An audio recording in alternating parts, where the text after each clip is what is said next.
Bonjour à vous, de très joyeuses Pâques à chacun de vous. C'est l'un des jours les plus importants en commémoration de la résurrection de notre Seigneur. C'est l'un des jours les plus importants de toute l'histoire du monde. C'est la résurrection.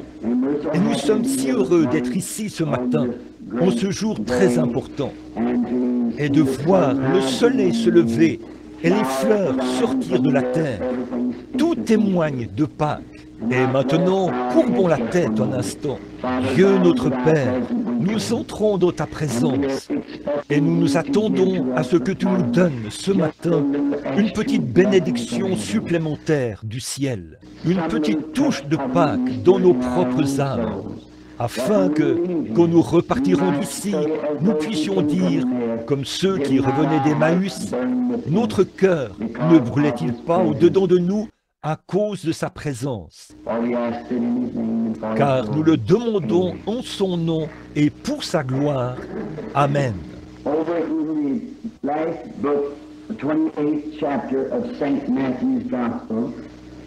Dans le dernier livre, le chapitre 28 de l'évangile de Matthieu, le verset 7, j'aimerais lire un texte alors que nous entrons dans ce service. Et allez promptement dire à ses disciples qu'il est ressuscité des morts. Et voici, il vous précède en Galilée. C'est là que vous le verrez. Voici, je vous l'ai dit. Beaucoup d'importantes commissions ont été données à l'homme et au peuple de cette terre. But never was there such an important commission given as this one. Mais jamais une commission aussi importante que celle-ci n'a été donnée. Allez dire à ses disciples qu'il est ressuscité des morts. C'est une grande commission. Et pour qu'il soit possible de donner cela, il fallait d'abord qu'il y ait une grande victoire. Il y a eu des hommes dans notre temps et dans le passé et dans la grande histoire de ce monde, dans ces grands et vastes champs de bataille. Il y a eu beaucoup de grands conquérants, beaucoup de grandes choses qui ont été faites pour la race humaine. Par exemple, je me disais, en venant ici ce matin, je me suis réveillé tôt.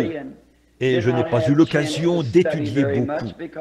C'est que hier soir, je ne savais pas exactement quelle partie nous aurions aujourd'hui entre le pasteur et moi dans les services. Mais en chemin, je me suis demandé ce matin quelle serait, à ma connaissance, la meilleure chose que je pourrais dire à son peuple, un message à apporter.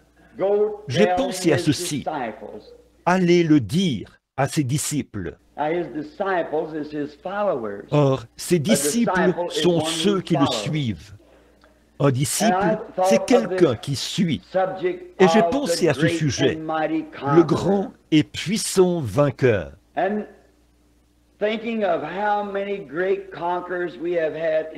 Et en pensant au nombre de grands conquérants que nous avons eus dans ce monde, et les grandes choses qu'ils ont faites, pour faire avancer et améliorer le mode de vie humain. Je pensais au grand Napoléon, à son époque, qui n'était pas exactement un Français, mais il avait quelque chose en tête.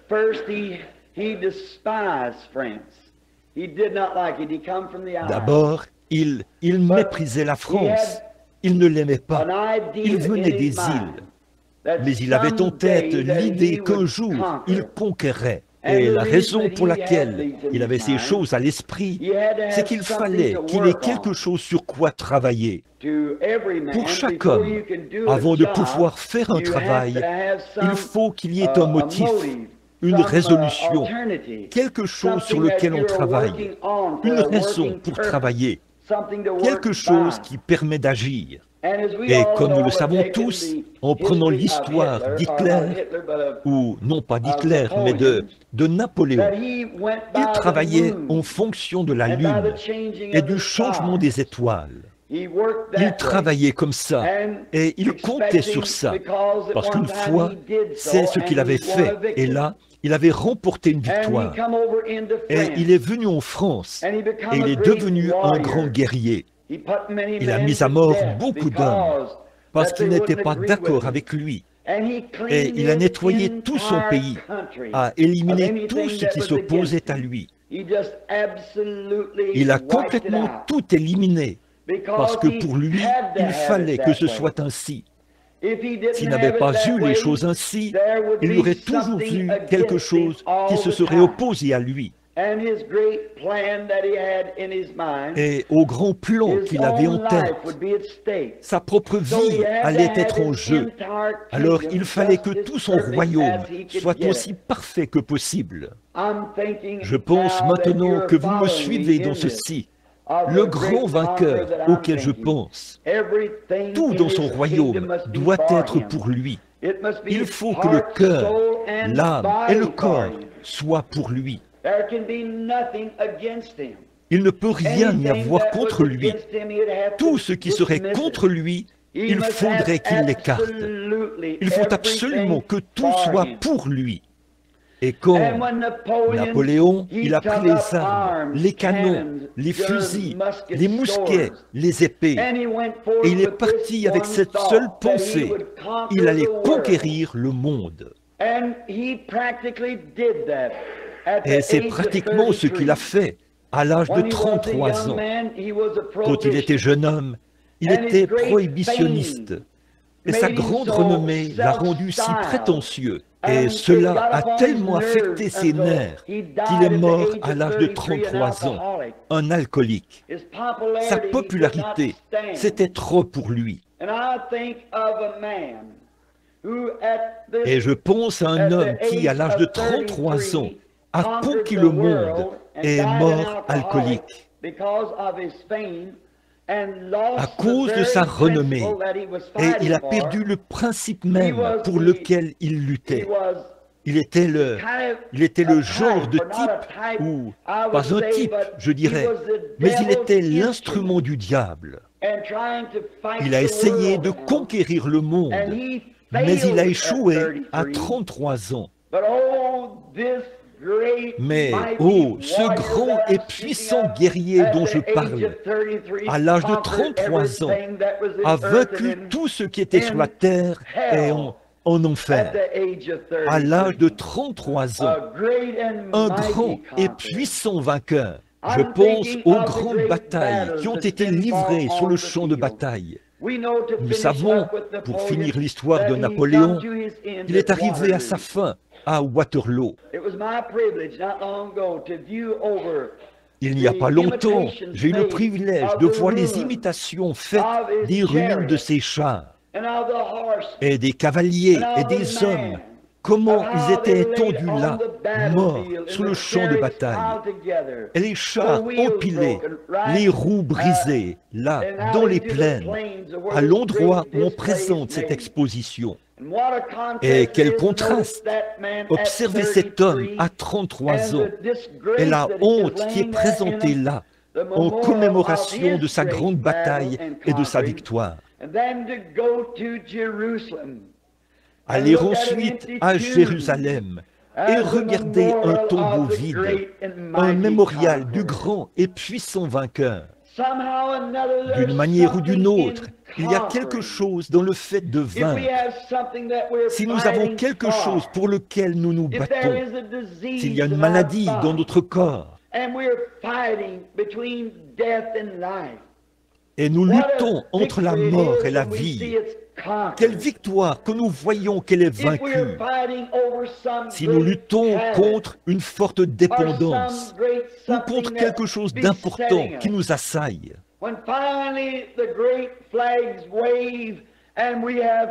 quand finalement les grands drapeaux flottent et que nous avons vaincu cela, quel sentiment cela produit en nous, car nous pouvons alors être un vainqueur.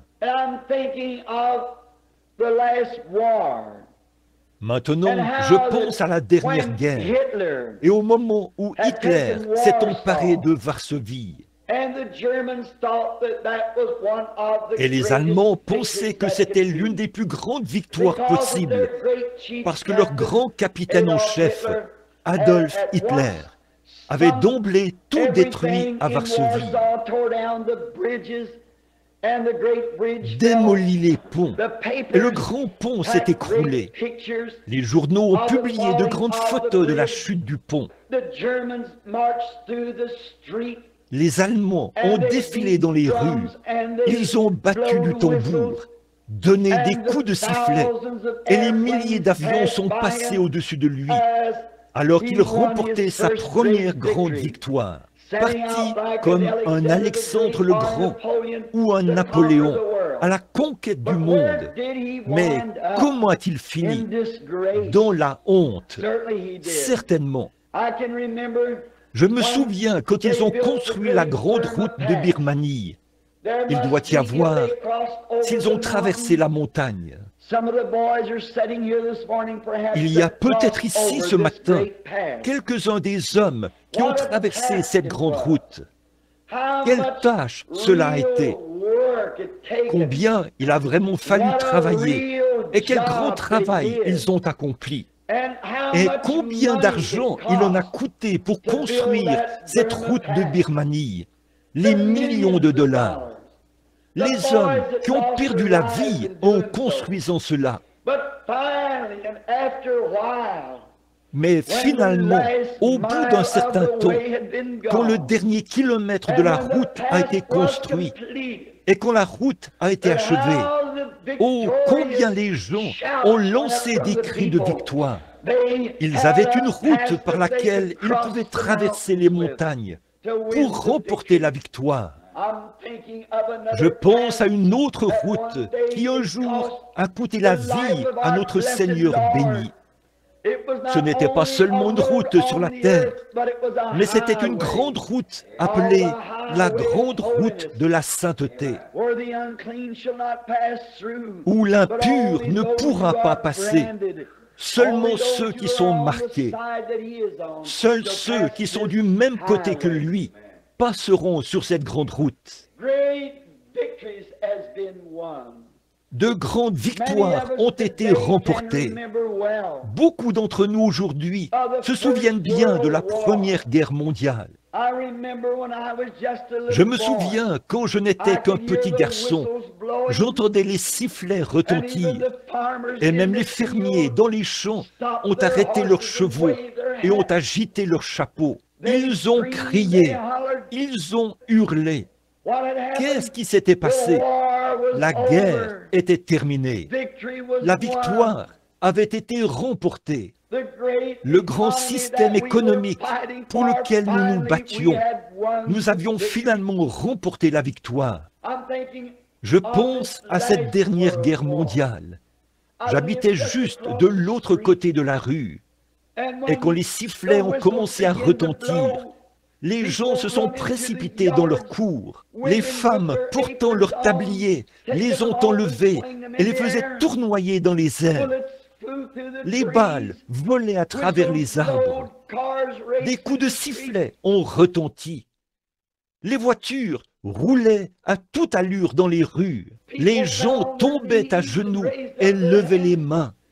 Ils poussaient des cris. Ils pleuraient. Pourquoi? Parce que la guerre était terminée.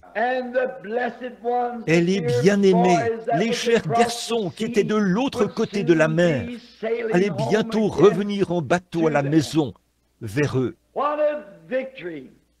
Quelle victoire! Quel moment et quelle joie dans tous les cœurs! Quel jubilé! Ce soir-là, tout le monde était d'une humeur telle qu'on aurait pu entrer dans le restaurant et manger, et en sortir sans payer pour ça. Et ça n'aurait pas été un problème. On aurait pu utiliser la voiture de l'autre homme. Ça n'aurait pas été un problème. On aurait pu demander ce qu'on voulait, et on l'aurait probablement obtenu.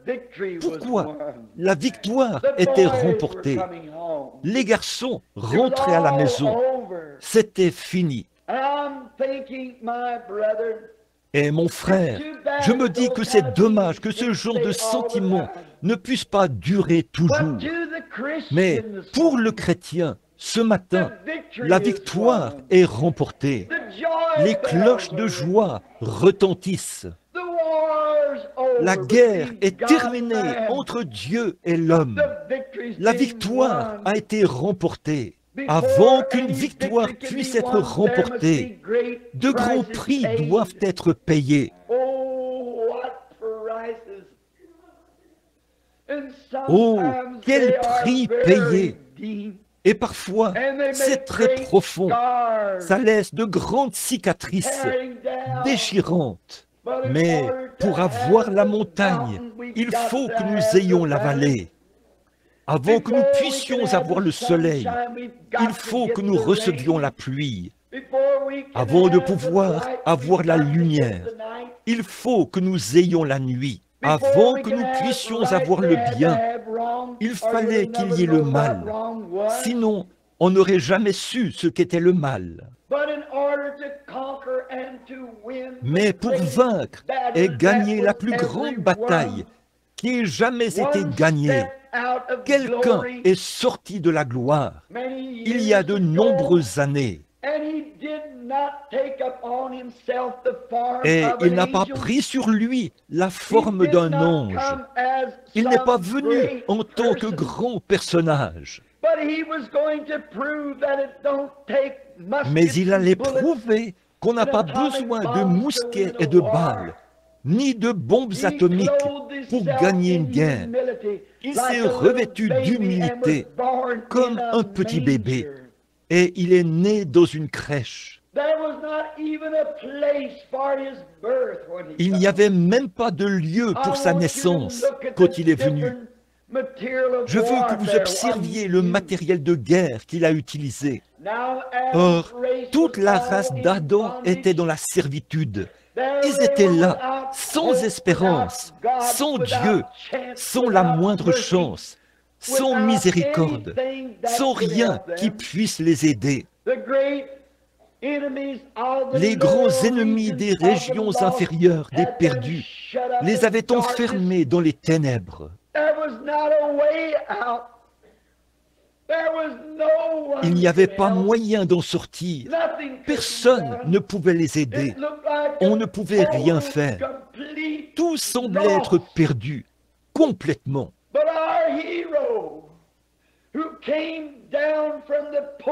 Mais notre héros, qui est descendu des portes de la gloire, il s'est abaissé, car aucun homme sur terre ne pouvait faire ce travail. Ils étaient tous, comme on le dirait dans le monde, dans le même bateau. Nous étions tous nés dans le péché, enfantés dans l'iniquité, venus au monde en disant des mensonges. Et aucun de nous ne pouvait s'entraider. Nous étions impuissants, vaincus, le chaos de tous côtés, tous désunis. Nous ne pouvions pas observer les lois et les cérémonies, alors que nous voyions leurs faiblesses et tout. Nous étions incapables de le faire. Il semblait que toute la race humaine avait été dévastée. Et alors il est venu, il est descendu, car il était au commencement, dit la Bible. Il était la parole. Il était le Logos qui est sorti de Dieu. Et le Logos, au commencement, était la parole. Et il est devenu la parole. Alors, quand il est monté en ce jour glorieux de Pâques, il est devenu non seulement la parole, mais il est devenu le souverain sacrificateur de sa propre parole. Oh, comme c'est glorieux, frère Neville, de penser qu'il est non seulement la parole, mais qu'il est le souverain sacrificateur de sa propre parole. Comment pourrions-nous en douter? Comment pourrions-nous nous approcher de lui sans croire que nous recevrons ce que nous demandons? car il est la parole et l'intercesseur de la parole. Le Logos est devenu parole, et la parole a été faite chair. Et cette même chair qui était la parole, élevée dans la gloire, est maintenant le souverain sacrificateur qui intercède lui-même selon sa parole. C'est ce qu'il faut. Voilà le matériel que l'Église possède. Quelle arme! Il n'y en a jamais eu une comme celle-là. Il était la parole. Et quand il est venu, il est né dans une crèche. Il est venu pour utiliser l'arme de l'Amour, l'amour, pour vaincre le monde. Pas avec des balles d'armée, pas avec des mitrailleuses et des chars d'assaut, mais il est venu d'une manière différente. Il est venu sous la forme de l'amour. Il était l'amour de Dieu. À un moment donné, quand j'étais un petit garçon, je pensais que Christ m'aimait et que Dieu me haïssait, parce que Christ était mort pour moi. Mais Dieu avait quelque chose contre moi. Mais j'ai fini par découvrir que Christ est le cœur même de Dieu. Dieu a tant aimé le monde qu'il a donné son Fils unique, afin que quiconque croit en lui ne périsse point, mais qu'il ait la vie éternelle. Or, il est d'abord venu pour vaincre, et ce que le diable avait mis dans le monde, c'était la haine. Et il est venu pour vaincre la haine. Quand nous gagnons nos batailles, et ainsi de suite, dans les batailles du monde, cela laisse toujours continuellement de la haine, parce que les batailles de ce genre sont celles de l'ennemi. Mais Christ est venu avec amour pour vaincre la haine, pour aimer ceux qui n'étaient pas aimables. Il est venu avec une arme différente. Et il s'est humilié, a été fait de peu inférieur aux anges, pour souffrir la mort et pour donner un exemple. Et quand il était ici sur terre, il a marché parmi les hommes. Il a démontré ce qu'étaient ses armes de guerre. Quand il a guéri les malades, quand il a pris 5 petits pains et 2 morceaux de poisson, et qu'il a nourri 5000 personnes, il a prouvé qu'il avait le pouvoir sur tous les atomes qui existaient. Non seulement il a multiplié des poissons, mais il a multiplié des poissons cuits.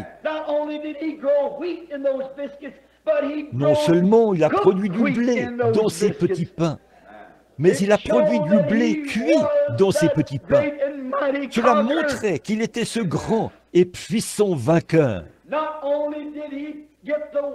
Non seulement il a pris l'eau du puits, mais de cette eau du puits, il a fait du vin.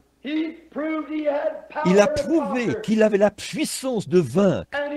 Et il aimait. Et son arme, c'était l'amour. Maintenant, remarquez.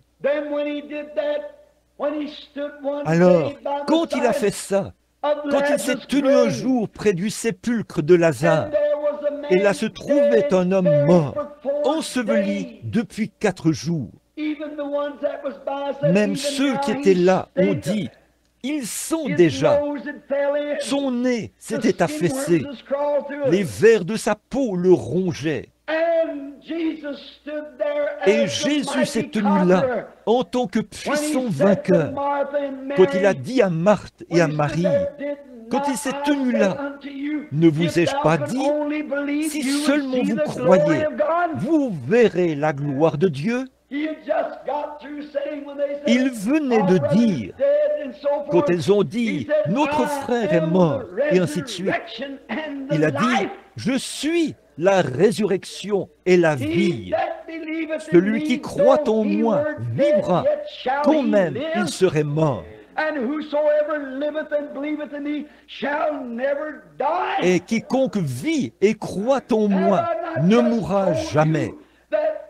Ne viens-je pas de vous dire que cette puissance éternelle et bénie se trouve en moi?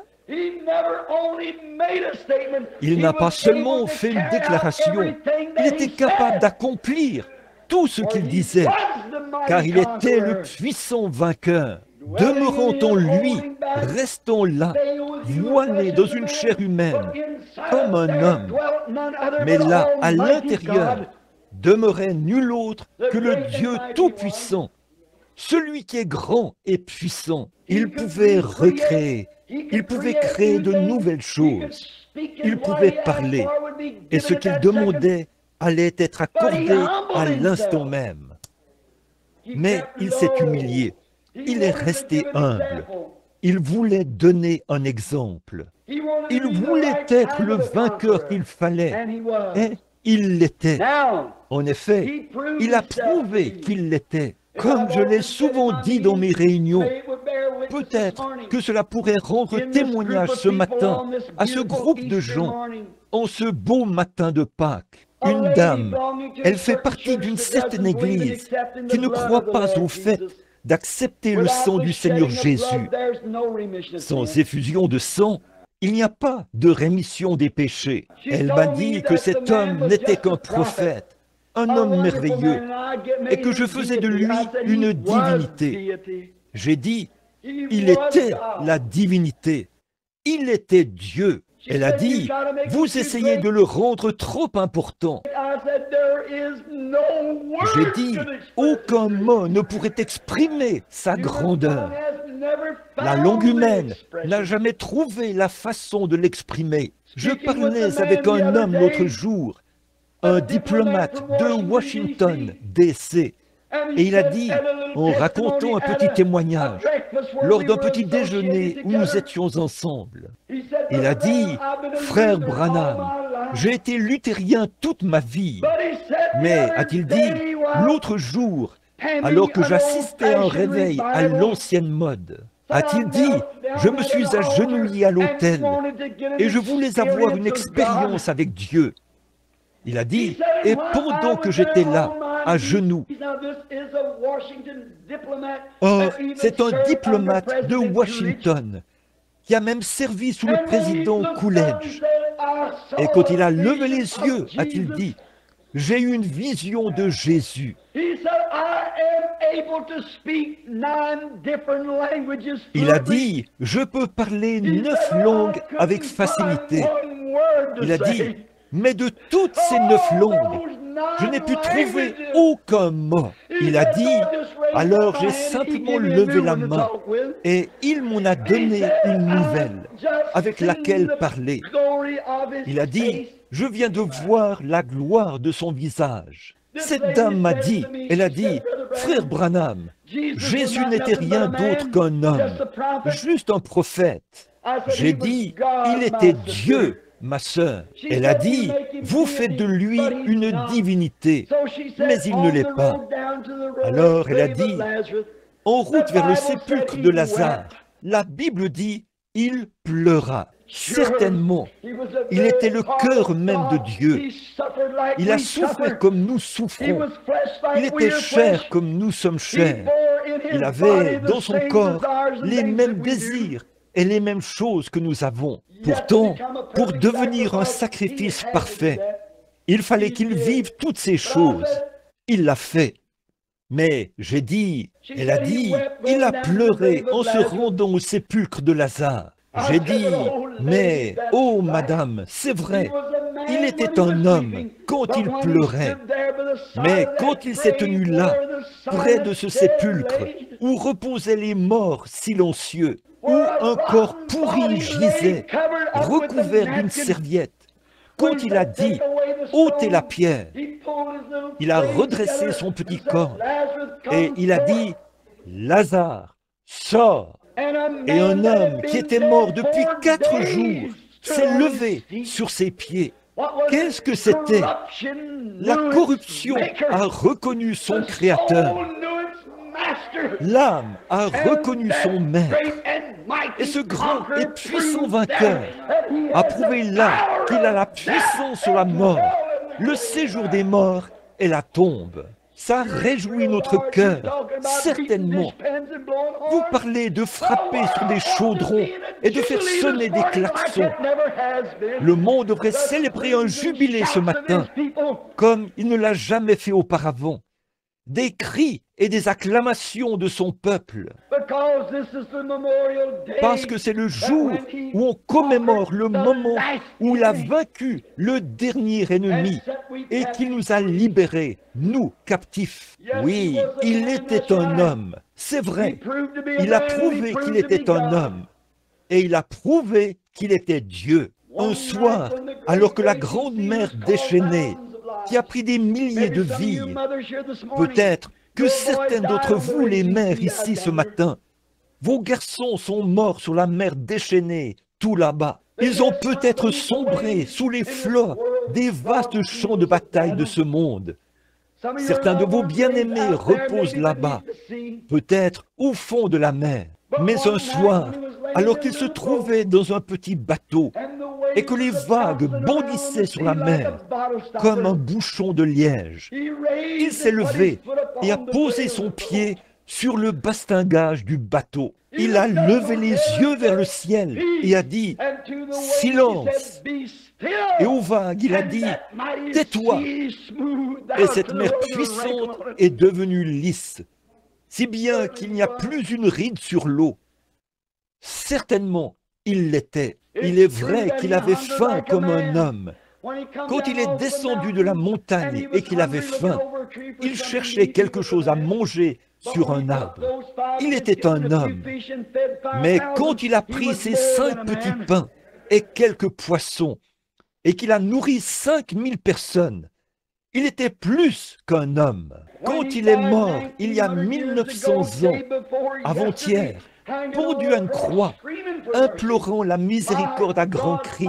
« Mon Dieu, pourquoi m'as-tu abandonné ?» Il est mort comme un homme. Mais il y a 1900 ans et quelques, ce matin, il a prouvé ce qu'il était. Il a donné le dernier saut de sa fonction de Messie, quand il a rompu les liens de la mort et du séjour des morts, et qu'il est ressuscité de la tombe, triomphant. Je suis vivant au siècle des siècles. Et parce que je vis, vous aussi, vous vivez. Voilà le vainqueur. Vous parlez d'arracher son tablier et de l'agiter. Les gens disent que nous sommes fous, parce que nous poussons des cris et que nous courons, que nous crions et que nous hurlons. Ils n'ont jamais ressenti les vibrations de la victoire du ciel, comme quoi la bataille est terminée. Notre grand et puissant vainqueur a remporté toutes les victoires. Il se tient seul, ce matin, indemne. Quand il est venu sur terre, on lui a donné le nom le plus dégradant qu'on puisse lui donner. En tant que fanatique, on l'appelait Belzébul, le prince des démons. C'est vrai, il est allé dans la ville la plus basse de la terre, Jéricho, et le plus petit homme de la ville devait baisser les yeux pour le voir. Mais quand Dieu, il y a 1900 ans, l'a ressuscité, c'est ce que les hommes lui ont fait. Mais avec l'arme de l'amour, il a vaincu tous les démons. Et Dieu l'a élevé tellement haut, et il lui a donné un nom au-dessus de tout nom qui est donné dans les cieux et sur la terre.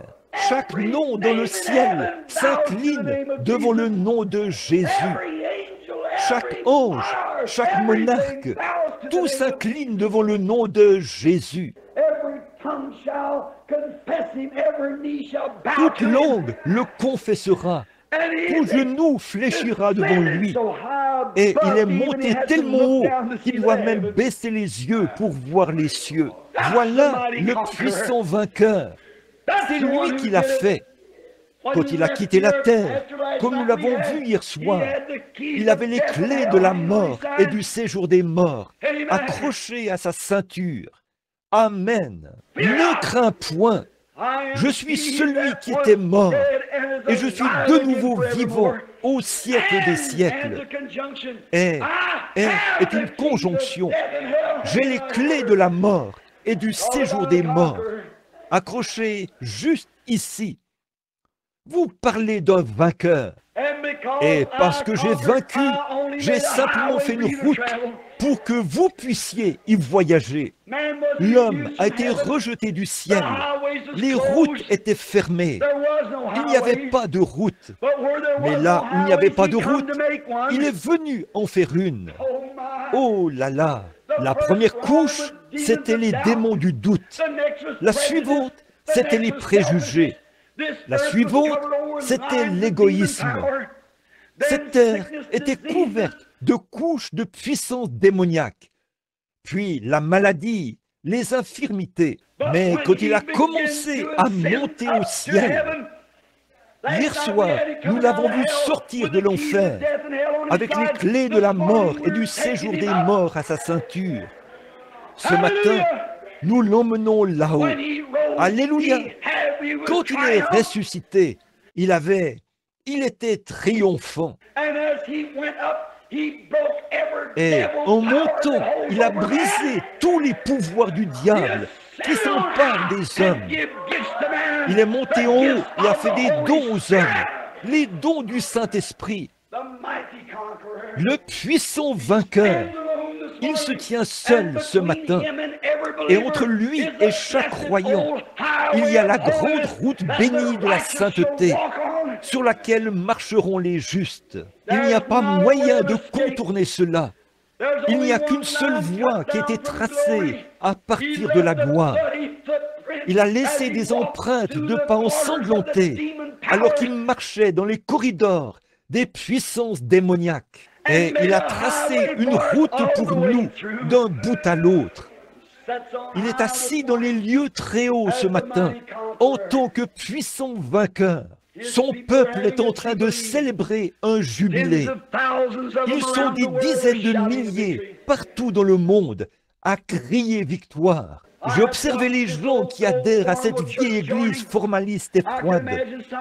Je peux imaginer quelqu'un dire: je vais vous montrer que cela est rejeté. Tenez, dès que la première guerre a été terminée, un message a été transmis sur la route, ici, dans un autobus de la compagnie Greyhound. Ils ont dit: pourquoi tout ce bruit? Qu'est-ce qui se passe? Et l'un d'eux a dit: regardez ça, voici le journal. La guerre vient de prendre fin. Et tout le monde pleurait et poussait des cris. Mais une femme a dit: oh là là, pourquoi fallait-il que ça se termine comme ça? Elle a dit: si seulement ça avait pu durer quelques jours de plus, a-t-elle dit. Jean et moi, nous aurions pu nous la couler douce. Elle a dit: nous aurions pu faire cela. Il y avait un homme debout à l'arrière de l'autobus. Il a saisi cette femme et il l'a presque jetée dehors par la porte. Et quand la police a arrêté cet homme, il a dit: la raison pour laquelle je l'ai fait, a-t-il dit, c'est que cette femme n'a personne là-bas dont elle se soucie. Mais moi, j'ai 2 garçons là-bas. Il a dit: je ne pouvais pas contenir mes émotions. Oh frère, j'ai un père là-bas. J'ai des bien-aimés là-bas. Ça signifie quelque chose pour moi. Comme Jésus a vaincu. J'ai une femme. J'ai un bébé. J'ai des bien-aimés. Ce grand et puissant vainqueur.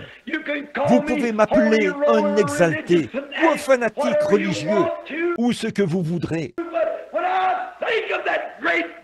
Mais quand je pense que cette grande guerre est réglée, le prix est payé, la victoire est remportée, Jésus est ressuscité des morts, le saut final de sa fonction de Messie qui montre que tout est terminé. Il est vivant ce matin et il a les clés de la mort et du séjour des morts. J'ai des bien-aimés qui sont de l'autre côté de la frontière là-bas. Je suis sur cette ancienne grande route. Je monte les voir. Ne pensez pas que je suis fou. Oh, mais je suis si heureux que ce soit réglé. C'est une œuvre achevée. En vivant, il m'a aimé. En mourant, Il m'a sauvé, enseveli. Il a emporté mes péchés au loin. En ressuscitant, il a justifié gratuitement pour toujours. Un jour, il reviendra, ô jour glorieux. Ce baptême béni du Saint-Esprit pour nous guider sur cette merveilleuse grande route. Oh, comme il est glorieux! Comment pourrais-je jamais en avoir honte? Je prends la même position que Saint Paul ce matin en disant ceci. Je n'ai pas honte de l'évangile de Jésus-Christ, car c'est la puissance de Dieu pour le salut. C'est la puissance sur la maladie. C'est la puissance sur la mort. C'est la puissance sur la tombe. Quand ce brave apôtre sérieux est arrivé au bout de sa route et qu'on a creusé sa tombe là-bas et qu'il s'est trouvé confronté à la mort, il a ri en face de la mort. Il a dit, « Mort, où est ton aiguillon? Tombe, où est ta victoire ?» Alors, il a poussé des cris de louange à Dieu. Mais grâce soient rendues à Dieu, qui nous donne la victoire par notre Seigneur Jésus-Christ, le vainqueur le plus puissant qui ait jamais vécu, le vainqueur le plus puissant qui soit jamais mort, car il était le seul qui pouvait vaincre, mourir et vaincre la mort elle-même, et ressusciter en triomphe. Il a prouvé ce qu'il était. C'était le dernier saut de sa fonction de Messie. Et maintenant, s'il se trouvait quelqu'un dans ce bâtiment ce matin qui est un membre d'église tiède et qui ne connaît pas la joie de la bataille terminée, les gens poussent des cris, les gens se réjouissent, les gens pleurent. Vous dites, qu'est-ce qui se passe avec eux? Ils savent que c'est une chose achevée. C'est terminé. Certainement, nous battons des instruments de musique, nous faisons retentir les trompettes avec énergie, et l'évangile est proclamé. On reconnaît la gloire et la puissance de Dieu. Et c'est une œuvre achevée. Le traité est signé. Gloire à Dieu. Christ l'a signé avec son propre sang. La bataille est terminée. La victoire est remportée. Je ne l'ai jamais gagnée. Lui, il l'a gagnée. J'en suis vraiment heureux. Oh là là, quand certains de ces hommes sont revenus d'outre-mer, à ce qu'on m'a dit, quand le bateau est arrivé à New York, juste au moment où il entrait dans le port, ils ont regardé au loin et ils ont vu la statue de la liberté. C'est la première chose qu'on voit dressée là. Ils ont amené certains de ces vétérans infirmes sur le pont du navire afin qu'ils puissent la voir. Et quand ils ont commencé à voir cette statue de la liberté, ils se sont mis à pleurer. Ils ont pleuré. C'était plus fort qu'eux. De grands hommes costauds se tenaient là. De grands hommes aux mains calleuses, frémissants et tremblants. Ils n'arrivaient pas à contenir leurs émotions. Pourquoi? C'était un emblème de la liberté. Juste derrière ces statues de la liberté se trouvaient, il y avait papa, maman, des bien-aimés, une chérie, une femme, un bébé. Tous ceux qui leur étaient chers sur cette terre se trouvaient là, derrière cette statue. Et juste avant d'arriver, ils ont reconnu que c'était le pays de la liberté et la patrie des braves. Certainement, ça vous fait tressaillir d'émotion, ce vieux drapeau qui flotte. Pensez-y, un vétéran marqué par les combats qui entre dans le port. Certainement, c'était un moment merveilleux. Mais, ô frère, un de ces matins, quand le vieux bateau de Sion fera retentir sa sirène, et que je verrai cet emblème dressé là, la vieille croix rugueuse, alors que les vents fouettent ces vieilles bannières grises, tandis qu'il avance dans le brouillard de la mort. Quelle victoire! Eh bien, ce n'est pas étonnant que nous n'arrivions pas à contenir nos émotions. Quelque chose est arrivé. Nous sommes devenus concitoyens. La chose est achevée. Quand ils ont construit le grand pont entre le nord et le sud de l'Australie, pour relier Sydney au sud de Sydney, comment chaque homme a pris, eh bien, ils ont parcouru tout le pays pour essayer de trouver un homme pour le faire. Ce travail était si considérable. Ils disaient que personne ne le ferait. Finalement, un homme de l'Angleterre a dit « Je vais faire le travail ». Et quand il est arrivé là-bas pour faire ce travail, il a testé chaque boulon qui était utilisé pour le pont. Sa réputation était en jeu. Il a testé toute la boue et tout ce qui y descendait. Il est allé de lieu en lieu pour trouver ce qu'il y avait de mieux. Il a trouvé les meilleurs mécaniciens, les meilleurs chimistes, tout ce qu'il pouvait trouver de mieux pour l'entourer. Et finalement, quand le pont a été achevé, le jour est venu où il devait être testé. Les critiqueurs se sont tenus à l'écart et ils ont dit « Ça ne tiendra pas, ça va s'écrouler. Le fond est trop sablonneux. » Mais il avait creusé très profondément.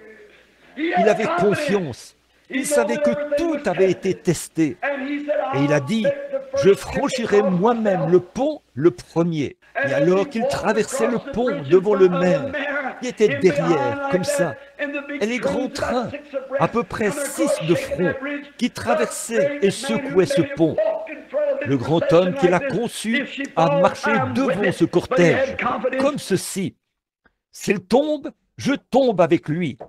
Mais il avait confiance. C'est comme ça que notre Seigneur béni a agi quand il a fait son Église. Il teste chaque boulon, tout ce qui la compose, car elle doit être lavée par le sang. Et l'un des critiqueurs se tenait à l'écart. Il a dit, cette bande d'exaltés, ils n'y arriveront pas. Mais un de ces jours glorieux, ce grand et puissant vainqueur marche devant nous aujourd'hui, triomphant, qu'il vibre, qu'il fasse ce qu'il veut. On n'y trouvera pas un seul défaut, nulle part, car il a préparé le chemin et l'a achevé. Certainement, aujourd'hui, nos pensées sont selon les choses dictées par les gens. Notre esprit est fixé sur les choses du monde.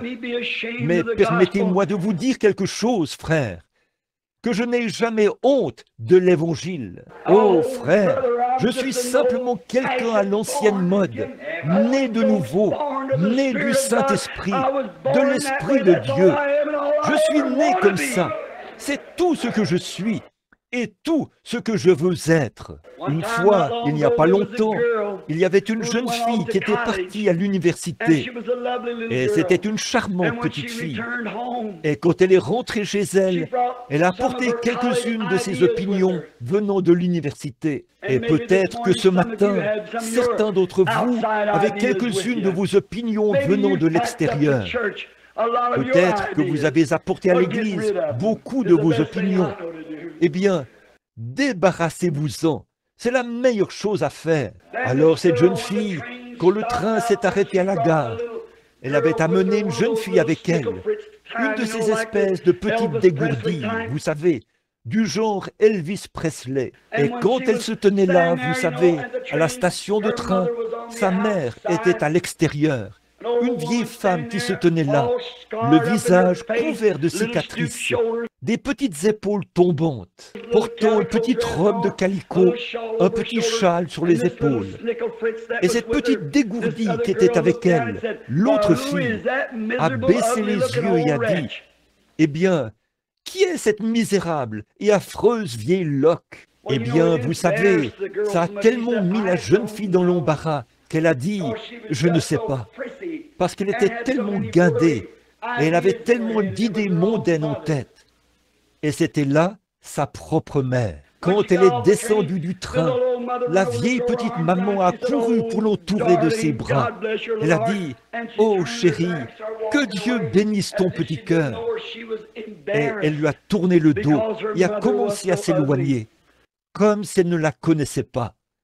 Elle était gênée, parce que sa mère était tellement laide. Et il s'est trouvé que le conducteur de ce train connaissait l'histoire. Il s'est avancé là. Il a posé ses mains sur l'épaule de cette jeune fille. Il l'a fait tourner devant cet auditoire. Il a dit, « Honte à toi! Honte à toi !» Il a dit, « J'ai vu l'époque où ta mère était 10 fois plus jolie que toi. » Il a dit, j'habitais dans le quartier. Et il a dit, tu étais un petit bébé et tu étais à l'étage, dans ton berceau. Et ta mère suspendait des vêtements dans la cour de derrière. Il a dit, tout à coup, l'appareil de chauffage a pris feu et toute la maison s'est embrasée. Et quand ta petite maman a couru, elle savait que tu étais à l'étage, là-haut. Il a dit, les gens criaient et ont essayé de l'attraper. Mais elle a arraché ce qu'elle portait et elle a couru à travers ces flammes en montant à l'étage. Elle a retiré ses vêtements et les a utilisés pour t'envelopper. Et la voici qui est revenue, sortant des flammes en te portant. Elle s'est évanouie dans la cour avec toi dans ses bras. Et il a dit, elle a pris ce qui l'aurait protégé et elle t'a protégé. Et il a dit, la raison pour laquelle tu es jolie aujourd'hui, c'est pour cette raison qu'elle est laide. Et tu veux me dire que tu aurais honte de ces cicatrices que porte ta mère? Je pense aujourd'hui, si Jésus porte sa croix tout seul, et le reste du monde vivrait dans l'insouciance, il y a une croix pour chacun, et il y a une croix pour moi. Si Jésus était considéré comme Belzébul par ce monde, on s'est moqué de lui et on l'a méprisé. Il a été pendu à une croix et il a été déshonoré pour moi. Je suis plus qu'heureux de porter l'opprobre de sa sainteté. Oui, monsieur, être appelé exalté, ou le nom qu'on veut donner, la remarque qu'on veut faire, ça n'empêche rien du tout. Je suis seulement heureux ce matin que le Christ ressuscité vive et règne dans mon cœur. Je suis l'un de ces sujets. J'espère que vous l'êtes aussi. Notre temps est écoulé maintenant. Il est 7 heures précises, l'heure où nous avions dit que nous allions terminer. Les services suivants commenceront dans environ 2 heures, à 9h30. Courbons la tête un instant pour prier. Cher Père Céleste, 45 minutes se sont écoulées. La parole a été proclamée. Nos cœurs sont heureux. Le jubilé est en marche. Pas seulement un jubilé d'une journée, mais un jubilé pour l'éternité. Dans la gloire, les anges chantent. Ô Dieu, l'Église triomphante chante. Les cloches de joie retentissent. Les âmes qui étaient autrefois condamnées à mort, à mourir et à aller dans la tombe du diable. Le diable a été vaincu. La mort a été vaincue. La tombe a été vaincue. La maladie a été vaincue. La superstition a été vaincue. La méchanceté a été vaincue. La haine a été vaincue. L'indifférence a été vaincue. Le formalisme a été vaincu.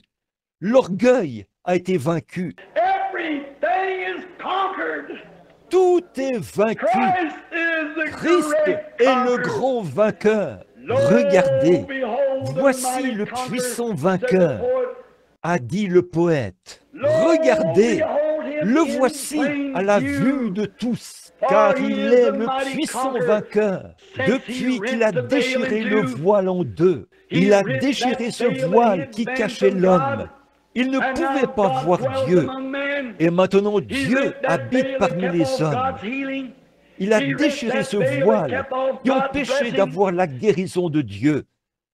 Il a déchiré ce voile qui empêchait d'avoir la bénédiction de Dieu. Il a déchiré ce voile qui empêchait d'avoir la joie de Dieu. Il a déchiré ce voile qui empêchait d'avoir la paix de Dieu. Maintenant, le voile est déchiré en deux. Avec son propre sang, il a marché en vainqueur. La bataille est terminée. Il nous l'a prouvé par sa résurrection. Et maintenant, le Saint-Esprit sert de témoin.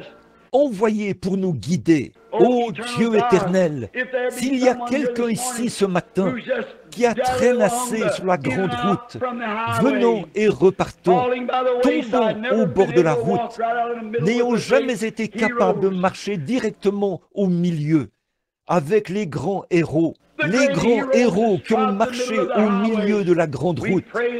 Nous prions ce matin qu'ils s'abandonnent entièrement à toi, qu'ils ressortent de ces choses et savourent cette grande victoire qui a été remportée par notre Seigneur ressuscité. Accorde-le, Père, car nous le demandons au nom de Christ. Et pendant que nous avons la tête inclinée, je me demande en cet instant si vous voudriez lever la main vers Christ pour dire « Ô Christ, j'apprécie, jamais plus je n'aurai honte de toi. J'ai été un peu timide. Que Dieu vous bénisse, madame. Que Dieu vous bénisse, monsieur. Que Dieu vous bénisse. Et vous, oh là là, les mains se lèvent partout. J'ai été un peu timide. J'avais un peu honte. Mais maintenant, je vois vraiment ma position. Je n'aurais jamais dû faire ça. Je dois prendre position ouvertement, présenter mon témoignage. C'est exactement comme ça que je dois être. Je dois dire à tous, je suis né de nouveau. Je dois dire à tous, j'ai reçu le Saint-Esprit. Je n'ai pas honte de l'Évangile, car il est la puissance de Dieu pour le salut.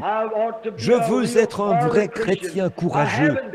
Je ne l'ai pas été, mais avec l'aide de Dieu, à partir de ce matin de Pâques, je le serai.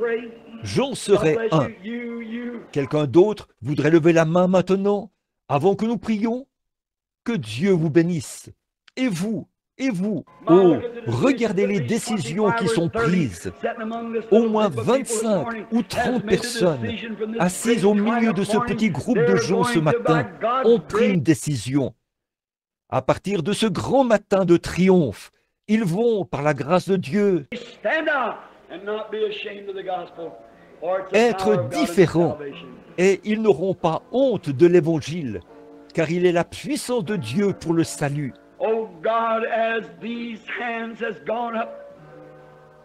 Oh Dieu, alors que ces mains se sont levées et que la musique résonne doucement sur la route, alors que nous sommes passés de la mort à la vie, car tu as dit, celui qui écoute mes paroles et qui croit à celui qui m'a envoyé a la vie éternelle. Ils sont passés de la mort à la vie, parce que tu es devenu la mort, pour qu'ils puissent devenir la vie par ta résurrection. Tu as été fait inférieur aux anges, tu es descendu pour être un homme.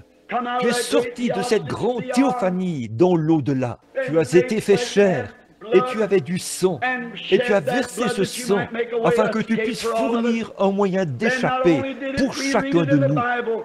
Non seulement l'as-tu fait, nous l'avons lu dans la Bible, mais tu l'as prouvé de façon infaillible en ressuscitant des morts et en ressuscitant les morts quand tu étais ici sur terre. Non seulement cela, mais tu l'as doublement prouvé comme tu l'as fait pour Abraham. Maintenant, en plus, tu as fait revenir le Saint-Esprit comme témoin et nous avons sa présence bénie avec nous et en nous qui nous guide, nous conduit dans toute la vérité et dans la lumière. Nous te remercions pour ces nombreuses mains qui se sont levées ce matin pour dire « Je prends maintenant Christ comme mien ». Ô Dieu, qui n'ont jamais été baptisés dans l'eau, ce qui représente la grande mort, l'ensevelissement et la résurrection de leur Seigneur béni, puissent-ils revenir au service ce matin, apporter leurs vêtements et être prêts pour descendre dans ce baptistère glacé. Accorde-le, Père. Bénis-nous, pardonne-nous nos péchés. Nous te donnerons la louange tout au long des âges à venir. Quand la bataille sera terminée, que la fumée se sera complètement dissipée, et que nous aurons terminé d'exprimer toute la joie par ces lèvres terrestres, avec lesquelles nous te louons de toutes nos forces. Il nous faudra de nouvelles voix, de nouveaux êtres pour te louer. Puissions-nous alors entrer avec joie, car nous le demandons au nom de Christ. Amen. Let us stand to our feet now.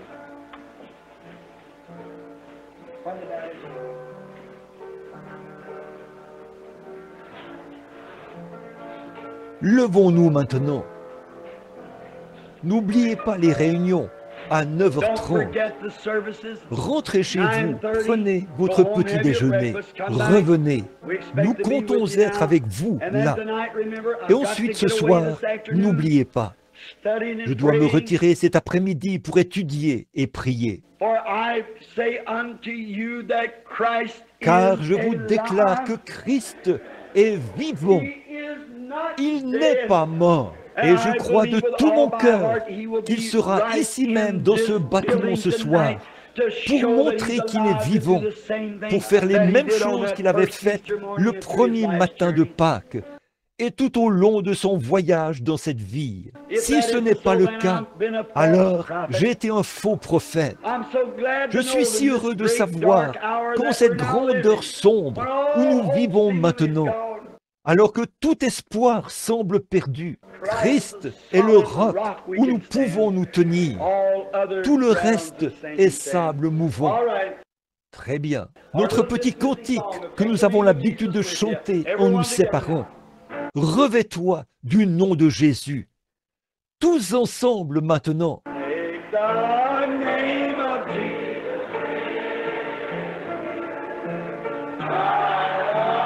Sorrow and woe. It will joy. Turn around, shake hands and say praise the Lord to somebody. by you. Tournez-vous, serrez-vous la main et dites gloire au Seigneur à quelqu'un près de vous. Eh bien, que le Seigneur soit béni.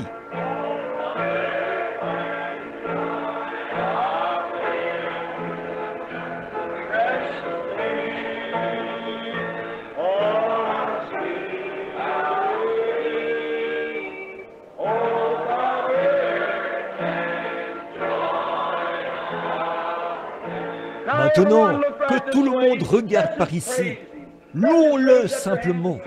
Levons simplement les mains et disons « Merci Seigneur d'avoir sauvé mon âme ». Très bien, tout le monde. Thank you, Lord, for saving my soul. Thank you, Lord, for making me whole.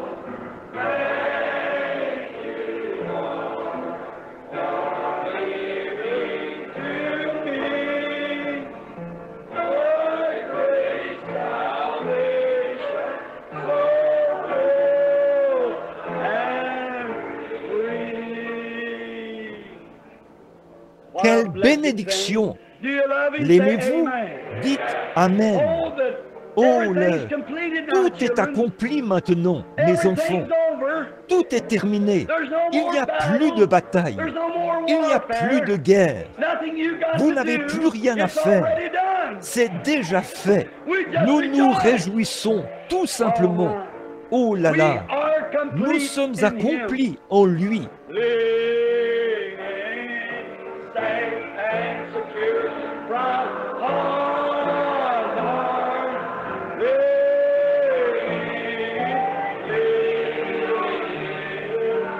Living on the everlasting arm.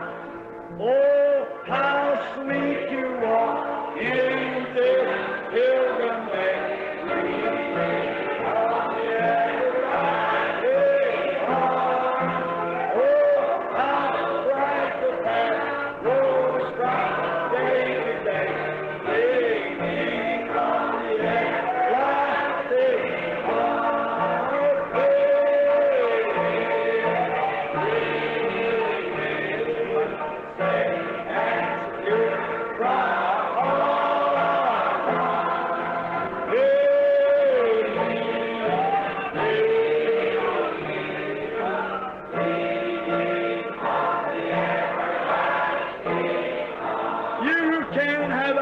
Vous qui le pouvez et qui avez un mouchoir, sortez-le.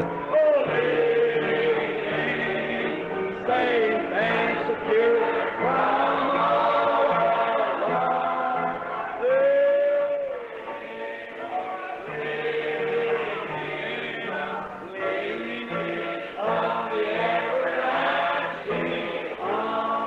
Maintenant, votre Bible.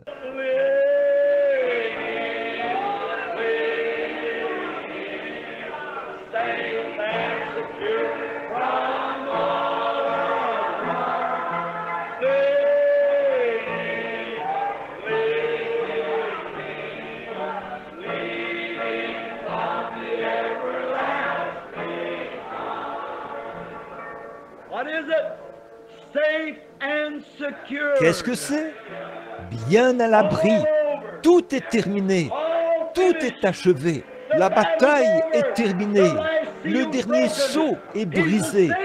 Il est monté. Alléluia!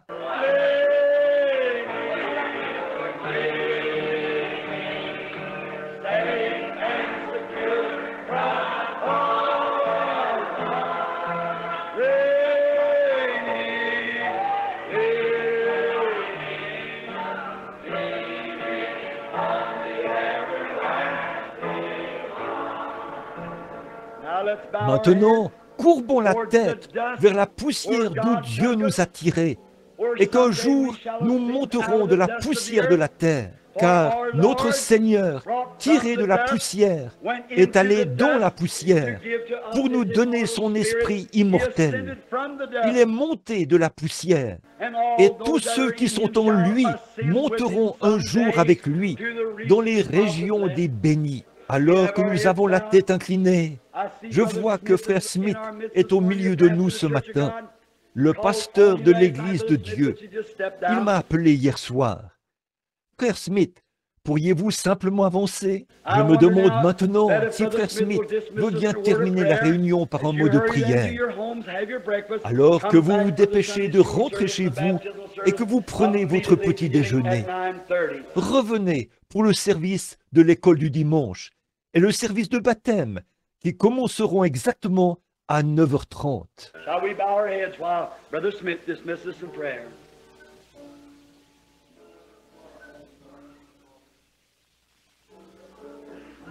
Pourrions-nous courber la tête pendant que Frère Smith termine la réunion par la prière?